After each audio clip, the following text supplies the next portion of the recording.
querida buscadora, bem-vinda! Tem uma música do Zé Ramalho que eu gosto muito, principalmente desse trecho que diz assim: quantos segredos traz o coração de uma mulher? E eu tenho certeza que eu trago muitos segredos aqui dentro.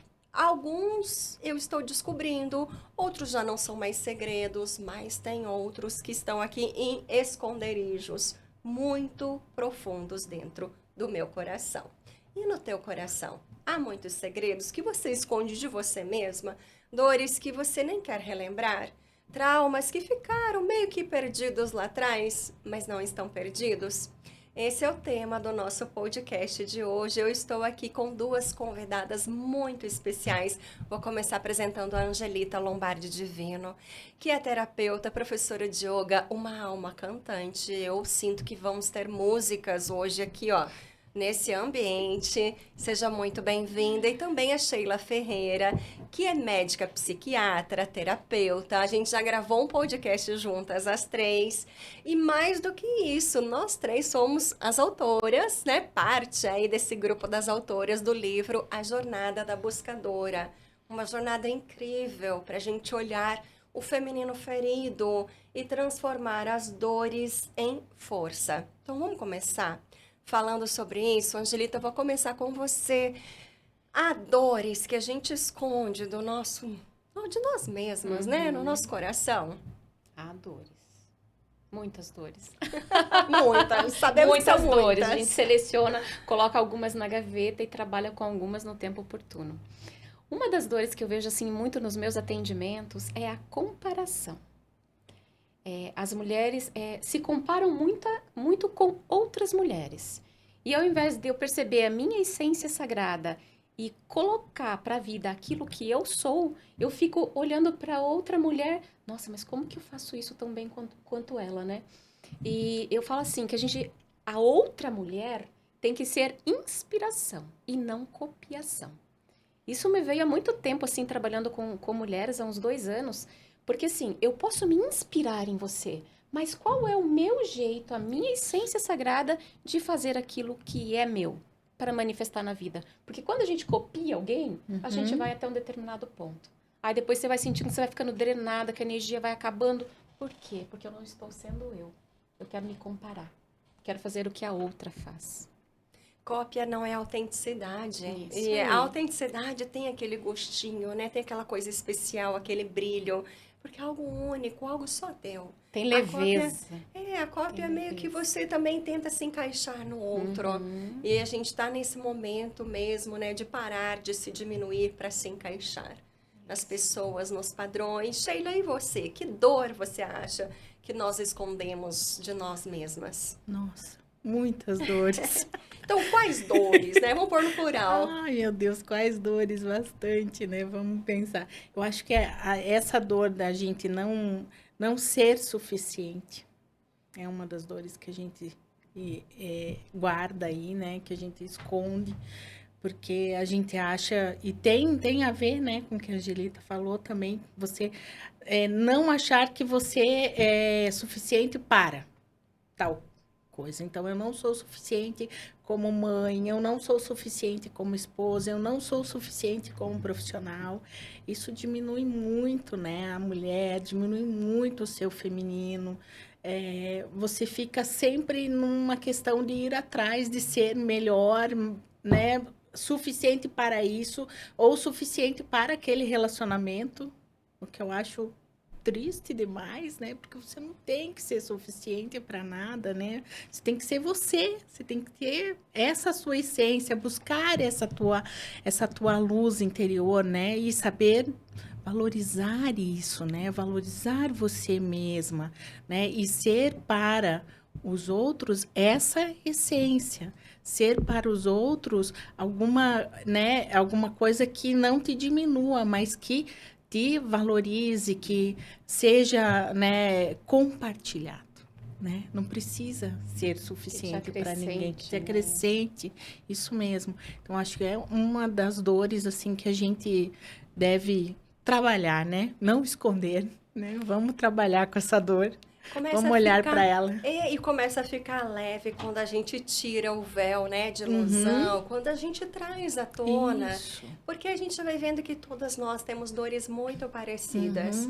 Com Uma certeza. dor que eu vejo muito no feminino, nesse feminino ferido, é a dor da gente não se sentir boa o suficiente. A gente tem até o termo a síndrome da impostora, que se encaixa muito mais nesse padrão de dor das mulheres do que dos homens, inclusive. As mulheres têm muito mais dificuldade de se colocar em cargos, em desafios, de sentir que está pronta para um grande projeto. Os homens já trazem muito menos esse rigor, essa rigidez, né? Então, a gente sofre muito mais dessa baixa autoestima. Sofre. E eu gosto de trazer isso com números, com pesquisas, que esse é o meu lado jornalista também, junto com terapeuta. Porque senão a gente fica num achismo. Isso não é achismo. Hoje, as mulheres se candidatam muito menos a vagas de emprego por se sentirem incapazes ou não preparadas.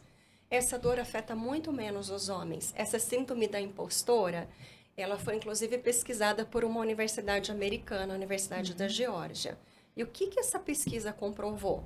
Ela comprovou que, vou falar para vocês, a síndrome da impostora afeta mais de 75% das executivas dos Estados Unidos. A gente está falando de executivas, tá? O que elas se sentem, essas mulheres? Elas sentem que elas são uma fraude e que elas só estão ali por sorte. E não por mérito, por merecimento, por se acharem boas. Foram 700 mulheres entrevistadas.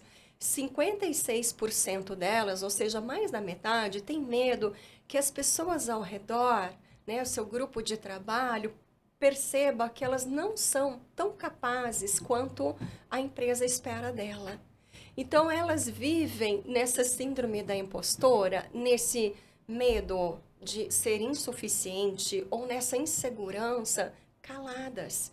E essa é uma das características da síndrome da impostora, esse sentimento de insuficiência que muitas mulheres carregam.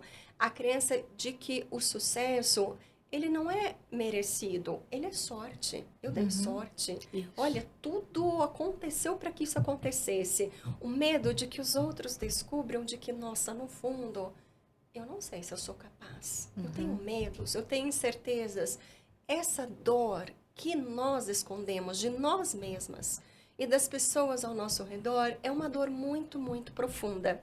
E aqui a gente não está falando só sobre uma questão de gênero. Sim. A gente está falando sobre uma questão cultural, de que as mulheres precisam ainda se cobram, se esforçar demais, fazer demais para estar ali. Então, você vê nos ambientes de trabalho, com burnout, com estresse, com ansiedade, mulheres que ficam muito se cobrando, para estar naquela posição, enquanto para os homens, qual é a maior dor?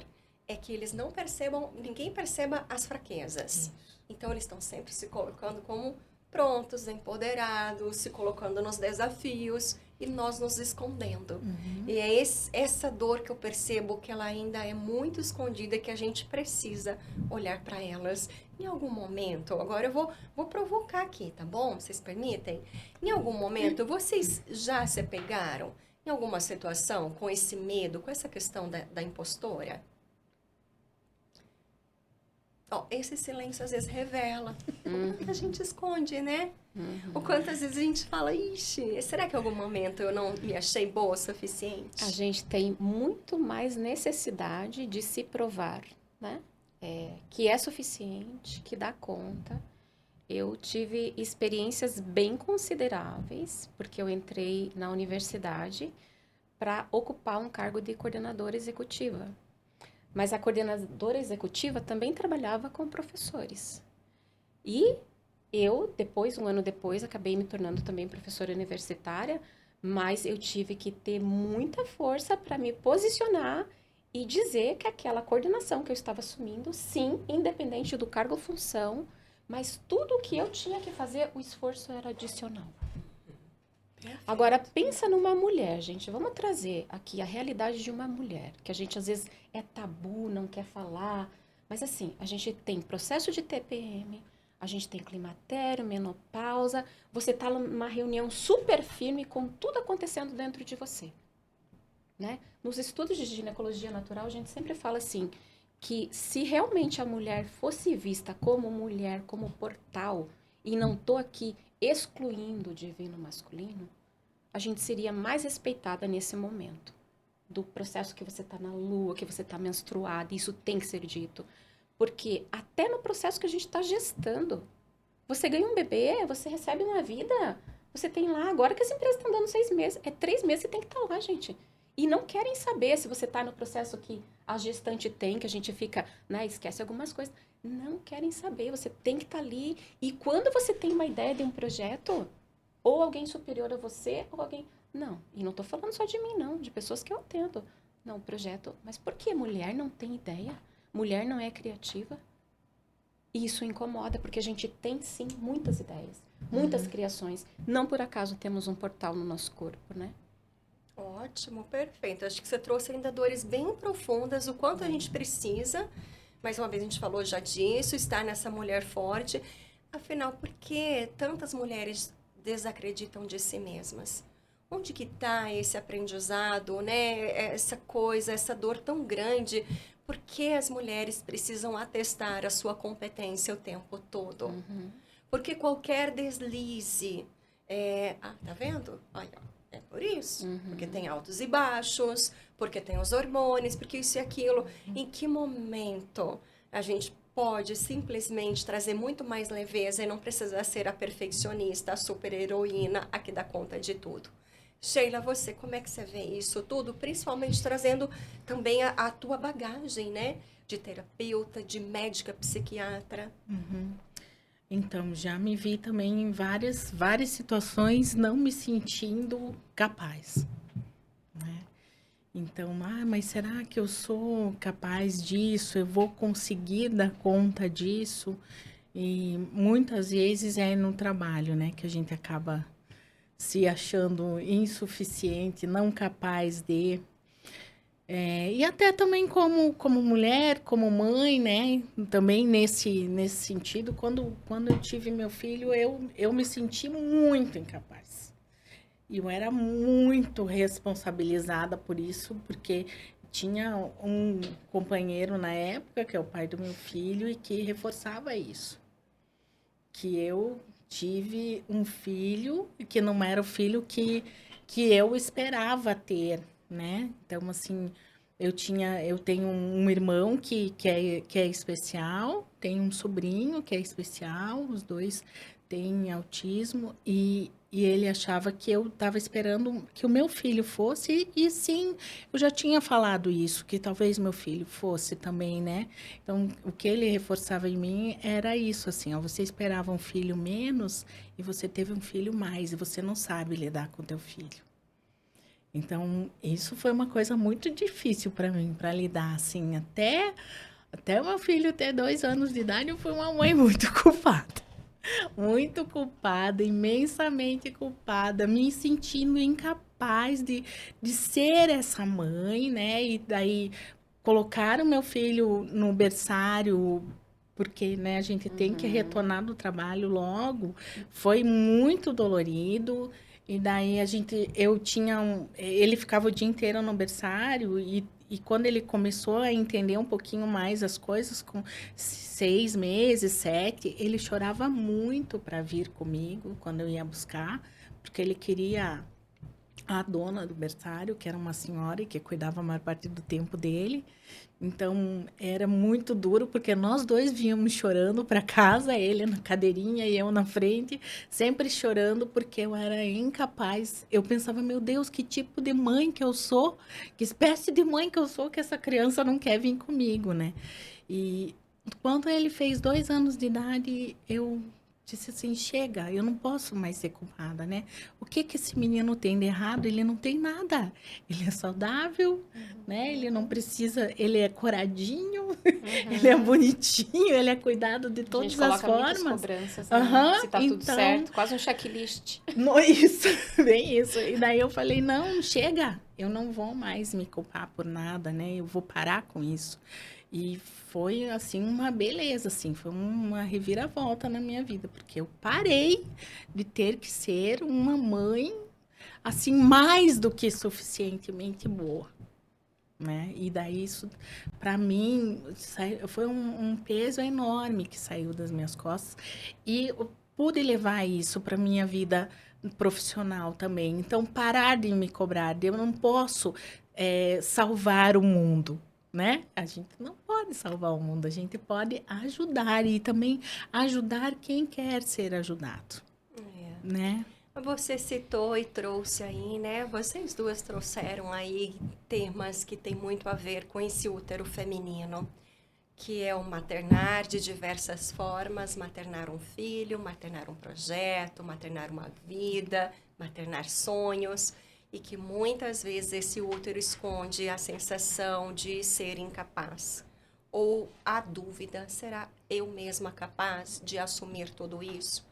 Ao mesmo tempo em que a gente vê na mulher uma superpotência de gerar vida, criatividade, ideias, inovação, né, sensações, né, intuições, a gente também vê e percebe esse medo de, mas será que eu sou capaz mesmo? Será que essa seria uma grande barreira que a gente esconde de nós mesmas? Será que essa é uma dor que a gente precisa olhar firmemente, porque ela vem de muitas gerações, de mães, mulheres, avós, bisavós e ancestrais, que muitas vezes foram apontadas e acreditaram também não serem capazes para algo. E agora vem o chamado das buscadoras, né, de que você é capaz, né? Mesmo quando você se sente incapaz. Você é capaz mesmo quando não depende de você. Você é capaz mesmo na sua imperfeição. Você é capaz. Então, acho que isso tudo hoje reverbera, né? Dentro de nós. E aí, falando sobre isso, né? Já vi que a gente já ficou emotivas, né? Já. Que isso tudo já... Vamos falar do nosso corpo, então? Porque isso tudo que a gente está falando parece que são só coisas do coração. Mas vocês, como terapeutas, eu também, a gente percebe que o corpo, ele registra e ele traz aquilo que a alma calou. Muitas vezes o que a gente não consegue dizer, ou trabalhar, ou vivenciar, por serem dores tão ancestrais, tão profundas, tão milenares, a gente cala, mas o corpo se manifesta. Às vezes o útero grita o que a alma calou. O corpo coloca para fora aquilo que estava escondido dentro de nós. De que forma esse corpo mostra, além de doenças, além de sintomas, que forma, quais são essas linguagens do nosso corpo? Pode começar, Angelita. Me preparando para esse podcast, me veio a questão do útero, né? Eu trabalho com a linha do xamanismo na questão do útero, então o útero é o segundo coração. Então, quando a gente canta, a gente traz a força do útero, né? Dessa região. Aí me veio assim, útero é canto, é segundo coração, é voz, é força de criação. Como que a gente fica com essa voz que a gente estava comentando nos bastidores, né? Tão calada, tão tolhida, né? Por quê? Aí eu tive uma experiência na pandemia com algumas alunas de yoga, antes de entrar aquele momento crítico, que a gente começou a fazer um movimento que era para trazer essa energia do feminino mais profundamente. Porque eu percebi muitas mulheres assim, arcadas, escondidas e tal. Aí surgiu um movimento de nós manifestarmos uma dança. Mas isso era um convite para cada uma, né? A gente tem um movimento assim de fazer práticas sadhanas de 7, 14, 21 dias. Aí me veio assim intuitivamente, depois esse movimento até acabou sendo chamado de Anima Yoga, mas ele é bem mais profundo talvez do que a gente possa imaginar. Todas as mulheres escolhessem 7 dias, 14 dias, em frente ao espelho, antes do banho ou depois do banho, dançar. Dançar olhando para o seu corpo. É muito desafiador. E eu sugeri uma música de origem aborígene, australiana, que ela tem uns toques bem profundos, com tambores sagrados e tal, e ela tem quase 7 minutos. E as que aceitaram, acho que das 16 foram 3 que aceitaram, que realmente conseguiram fazer. Depois que essas mulheres voltaram dos 7 dias delas, que a gente voltou para a aula, né, poderia escolher, que elas estavam com aquele corpo alinhado, todo conectado, com aquele brilho no olhar, não teve mulher que não quis fazer a prática, mas é desafiador. E é um convite aqui para as mulheres que estão nos assistindo. Olhem para o espelho, completamente nuas, e dancem o sagrado. Olha para vocês. A gente foi dito que você não pode se olhar, você não pode se perceber, você não tem tempo de olhar nas costas, não tem tempo de passar um creme. A gente não é conectado com o pé, e o pé é a nossa base. Às vezes eu falo para os alunos, vai passar um óleo de coco, vai passar alguma coisa para as alunas? Se não tem tempo, passa no pé. É a tua conexão com a terra, com a tua ancestralidade. É o teu caminhar para a vida. O tempo todo a gente está caminhando e fazendo. Então é mão e é pé. Mas a gente esquece do pé. A gente passa tudo aqui bonitinho e pé deixa por último. Só que é o mais importante. E o que elas se deram conta? Que elas não olham para os pés. Aí eu peço para alinhar o pé para as posturas. Aí eu falo, agora olha para o teu pé. O pé tá pro lado. Agora já estão no nível de consciência que eu, de olhos fechados, perceba como está o teu pé. Né? O pé tá pro ladinho. Daí elas se assustam. Meu Deus, mas eu tô andando que nem Charlie Chaplin, né? Tô andando assim. Aí você... E quando ajusta, dói a coluna. A coluna é base, é estrutura, é a nossa raiz. É o convite ao florescer. Obrigada, que Que lindo. lindo, que lindo. E isso faz até nos motiva. Hoje mesmo eu já fazer esse processo. Convido. Dança, expressão, toque, né, sensibilidade, sentir. Olha como a gente tem medo do sentir. Como terapeuta eu percebo isso. Quantas pessoas ficam com medo de entrar em contato com dor. Mas a gente também tem medo de entrar em contato com o prazer, com a liberdade de sentir, de perceber quem eu sou. Será que eu gosto de passar a mão no cabelo? Será que o meu pé está precisando de uma massagem? Será que o meu corpo pode se expressar melhor? Sim. Porque já vem daquela dor lá de trás de que mulher não pode isso. Qualquer movimento diferente você já é criticada. Né? Qualquer escolha de uma roupa ou de um jeito que saia do padrão, você também pode ser julgada. Isso. Então, a gente tem camadas aí para quebrar. Mas, voltando, falando especialmente do corpo, Sheila, e você? Como é que você percebe que o corpo se manifesta ou manifesta essas dores? Então, assim, dentro daquilo que eu trabalho, né, eu vejo muito que hoje, atualmente, a grande maioria das mulheres, elas apresentam fibromialgia. Né? E apresentam fibromialgia por quê? Por causa disso, né? Não olham para suas dores emocionais, não olham para aquilo que realmente acontece com elas, né? Não se enxergam e vão ter dores em todos os lugares do corpo, né? E dores crônicas e dores horríveis.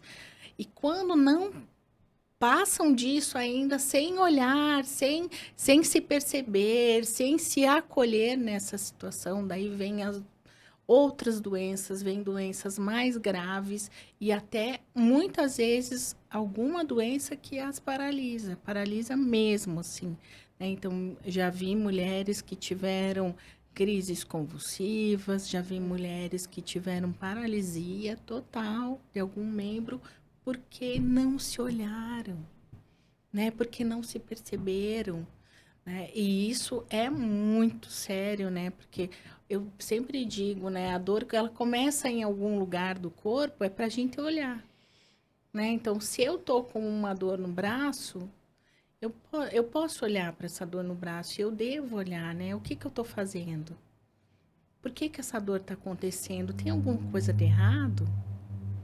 Eu tenho feito o que comigo, né? Ou o que eu não tenho feito comigo, né? Eu tenho olhado para alguma coisa que não tem me deixado bem, eu tenho feito só coisas que não me fazem bem, né? Eu tenho sido contrariada constantemente dentro daquilo que eu gostaria de ser e de fazer. Então a gente não vai, né? Não para olhar isso e acaba vindo. Vai vir uma dor, sim. Né? Eu sempre digo, o sintoma. A dor é o primeiro sintoma de que a gente tem alguma coisa errada. Errada no sentido emocional e errada há muito tempo. Para chegar até o corpo. Para né? chegar no corpo já tem há mais tempo. Eu digo, não é de hoje que você tem isso. Né? Eu falo para as minhas pacientes, não é de hoje. Não é de hoje que você está, né, deprimida, não é de hoje que você está ansiosa, não é de hoje que você não tem autoestima. É de mais tempo atrás. Historicamente, a gente só sabe oferecer, né? A gente é ensinada a oferecer, não a receber. Não né? a receber, isso Eu mesmo. achei que você falou algo bem interessante também.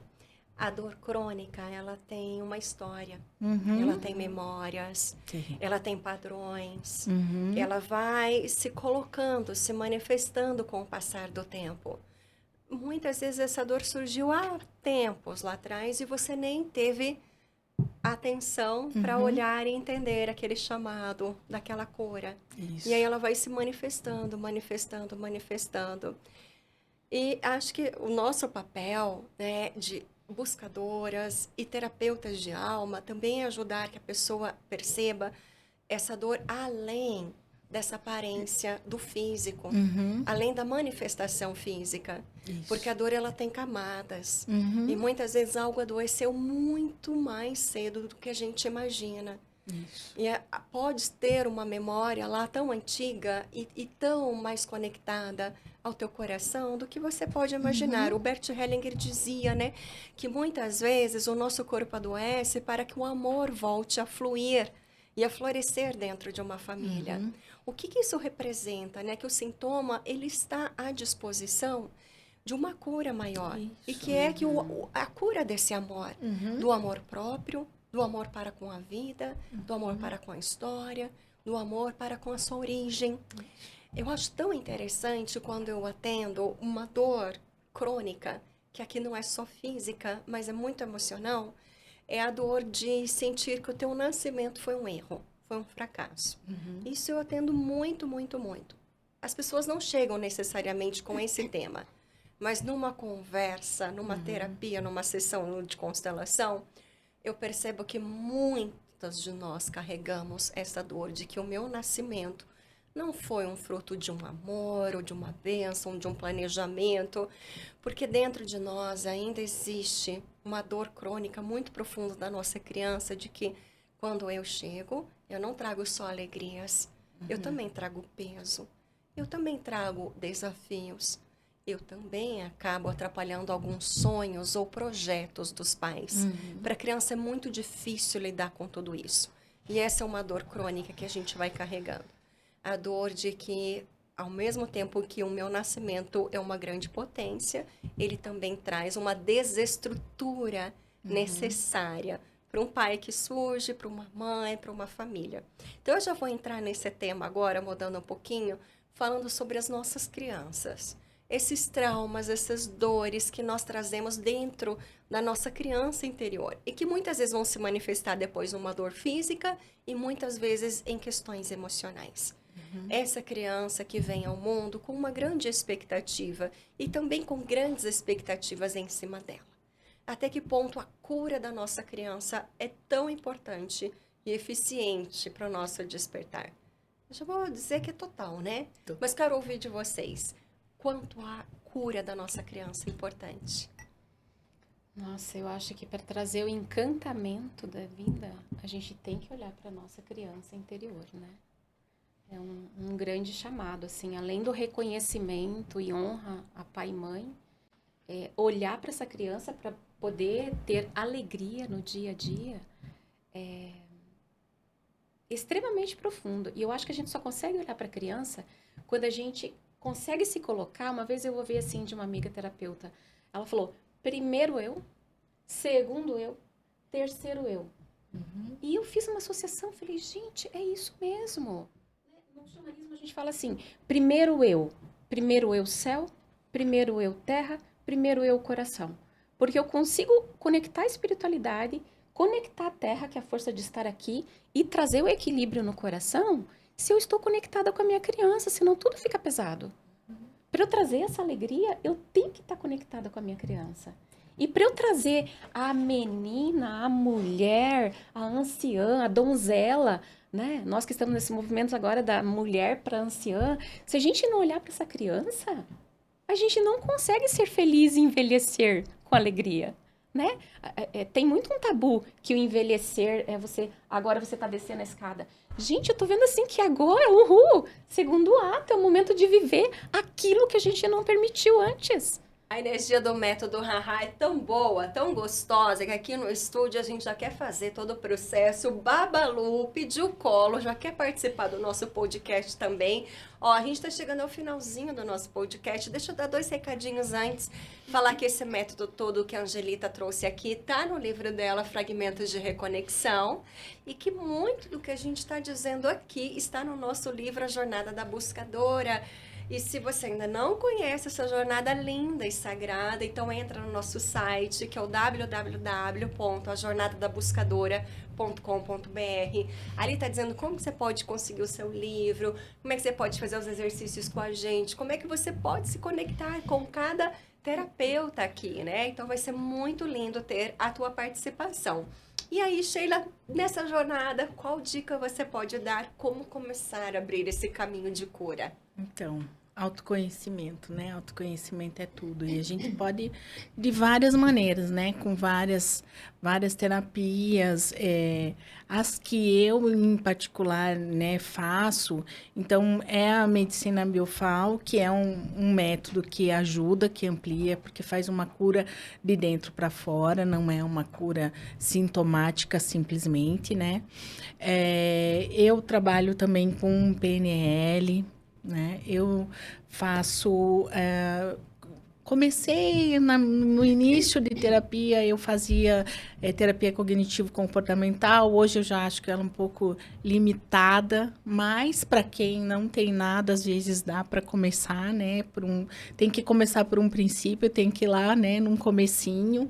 Então, cada um é cada um, a gente deve respeitar isso, né? Para aquelas pessoas que têm mais dificuldade, às vezes, buscar alguma coisa bem de início mesmo, que vá mexendo aos poucos, né? Para quem tem um pouco de medo de mexer com as suas feridas, começar bem devagarinho, começar lá, né, a se reconhecer primeiro e se conhecer, né, que é muito importante. Então, o autoconhecimento é, assim, fundamental. A gente deve procurar isso para que a gente possa fazer realmente o nosso processo de cura, né?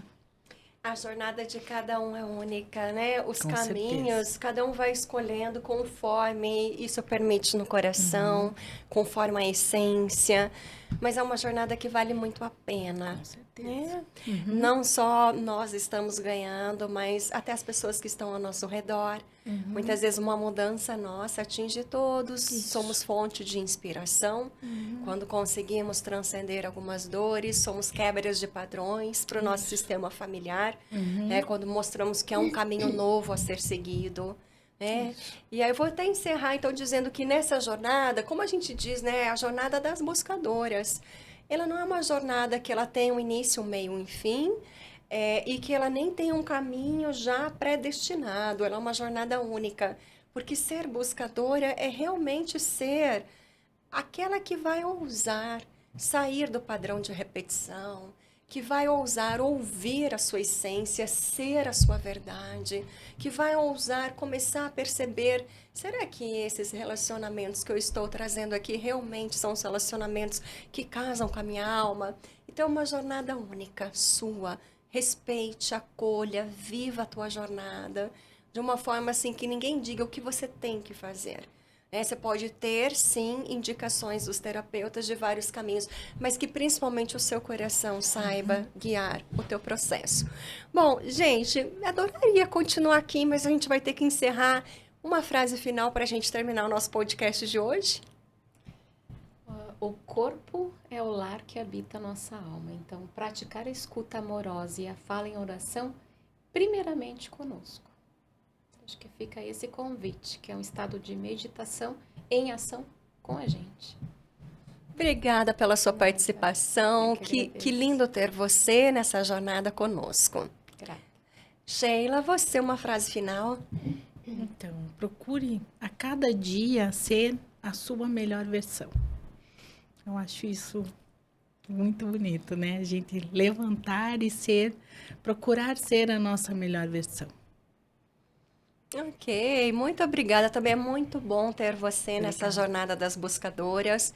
Eu vou dizer algo bem simples, mas que isso me tira um peso tão grande. Isso vem da neurociência, que é assim, 1% por dia. Às vezes a gente quer grandes metas, grandes resultados, e a gente se frustra com os nossos processos terapêuticos, porque a gente derrapa, às vezes a gente não consegue sustentar uma mudança sempre. Então, 1% por dia, o que hoje 1% a mais eu posso fazer por mim, pela minha história, pela minha jornada. E se a gente for ver a médio e longo prazo, 1% por dia dá muito resultado, né? Pelo menos assim fica mais leve. Bom, gente, então vamos terminando por aqui. Espero vocês, nós esperamos vocês aqui no nosso livro, nos nossos próximos movimentos. Fique por dentro de tudo. Escreva aqui também no canal do YouTube o que você achou desse podcast, quais são suas dúvidas, o que mais marcou na tua trajetória, como tem sido para você também esse movimento do despertar. Não terminou aqui, tá? Em breve teremos novas autoras aqui trazendo também seus conhecimentos, suas experiências. Então, fique bem, muita paz, muita calma no teu coração e na tua alma, porque a gente vai terminar esse podcast com música e canto. Nossa alma cantante aqui agora vai cantar uma música pra gente que ela preparou, que fala de calma, de alma, de voltar à sua essência. A gente tá rindo porque ela não sabia, ela foi pega de surpresa. Isso estava na programação. Mas no intervalo ela cantou um pouquinho, pode ser só um trechinho dessa música que eu amo de paixão. E a gente termina com você, então, trazendo esse grande insight. Que bacana você! Vamos lá, né? Já que eu quero colocar essa cantante, né? Antes de cantar, então, um pouquinho, por que me veio essa música? Porque é um momento, independente do momento que você tá, é o momento onde o corpo pede um pouco mais de calma. Aí, preparando isso, me veio, nossa, isso tem a ver com Lenine. Então, eu vou tentar e vocês podem me ajudar.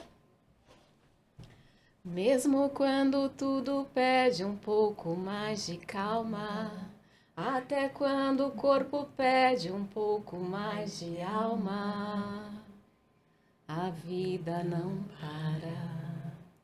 Enquanto o tempo acelera e pede pressa, eu me recuso, faço hora, vou na valsa. A vida é tão rara. Tão rara. Isso aí. Buscadoras, gratidão. Obrigada, Sheila. Gratidão.